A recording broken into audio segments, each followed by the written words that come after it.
ഒരുപാട് സന്തോഷമുണ്ട്. പേര്, സ്ഥലം? എൻ്റെ പേര് സ്വാതി എസ് കുമാർ. ഞാൻ ഇടവക്കോട് വാർഡിലാണ് നിൽക്കുന്നത്. വളരെയധികം സന്തോഷത്തോടെയാണ് ഇപ്പോൾ ഞാനിവിടെ നിൽക്കുന്നത്.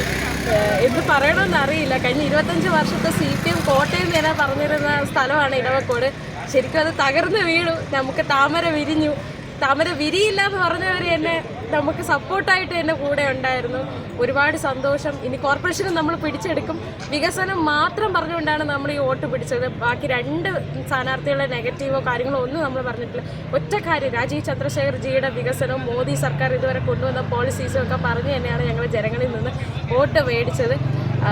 അത് എനിക്ക് ഗുണം ചെയ്തു. ഇനി എൻ്റെ വാർഡിനെ നല്ല മുന്നോട്ട് നയിക്കണമെന്നാണ് എൻ്റെ ആഗ്രഹം. നല്ല രീതിയിലെ വികസനം എൻ്റെ വാർഡിലുണ്ടാവും. എന്നാൽ കഴിയുന്ന എന്ത് സഹായവും എൻ്റെ വാർഡിനുണ്ടാവും. താങ്കളിപ്പോൾ എത്ര ഭൂരിപക്ഷത്തിലാണ് വിജയിച്ചിരിക്കുന്നത്? അറിയത്തില്ല. റോഡ് വികസനമാണ് നിങ്ങൾ മുദ്രാവാക്യമായി വിളിച്ചത്. അതെ. അതിനെ കുറിച്ച് എന്താണ് പറയേണ്ടത്? റോഡൊക്കെ വികസിക്കുന്നു. തീർച്ചയായിട്ടും. കാരണം എന്ന് വെച്ചാൽ നമുക്ക് ഈ റോഡ് പണിയൊക്കെ കൂടിപ്പോയ എത്ര റോഡ് പണിയാണെങ്കിലും ഒരു ഭാഗത്തേക്ക് നമുക്ക് ആൾക്കാർക്ക് നടന്നു പോകാനും വണ്ടി പോകാനും വിധത്തിലാക്കിയിട്ട് ഇപ്പുറത്തെ ഭാഗത്തേക്ക് കൊടുത്തു കഴിഞ്ഞാൽ അവർക്ക് എളുപ്പമാണ്. പക്ഷെ അതൊന്നും ചെയ്യാതെ ഫുള്ളായിട്ട് എടുത്തപ്പോഴത്തേക്ക് ജനങ്ങൾക്ക് അതിൻ്റെ വൈരാഗ്യം കൂടുതലായിരുന്നു. അതിനി ഒരു മാറ്റം കൊണ്ടുവരണം. ഡെവലപ്മെൻറ്റ്സ് വേണം, വേണ്ടെന്നല്ല. പക്ഷേ അത് ജനങ്ങൾക്ക് ഉപയോഗതരത്തിലാവണം.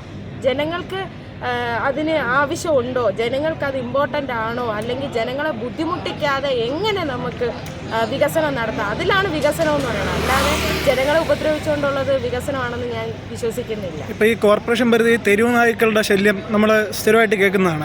അതിനെക്കുറിച്ച് താങ്കൾ എന്താ പറയുക? ഞങ്ങളുടെ നാട്ടിലും ഉണ്ട് തെരുവ് ശല്യം. നമ്മൾ ഇനി അത് എങ്ങനെയാണ് വ്യവസ്ഥയെന്ന് നോക്കിയിട്ടായിരിക്കും അതിനുള്ള ബാക്കി കാര്യങ്ങളൊക്കെ ചെയ്യുന്നത്. കാരണം ഇപ്പം ഞാൻ ഒറ്റയ്ക്ക് തീരുമാനിക്കുന്നതാവില്ലല്ലോ. അത് നമ്മൾ അതിന് പാർട്ടിയിലും കോർപ്പറേഷനും എല്ലാം കൂടെ തീരുമാനിച്ചായിരിക്കും അതിൻ്റെ വ്യവസ്ഥ ചെയ്യുന്നത്.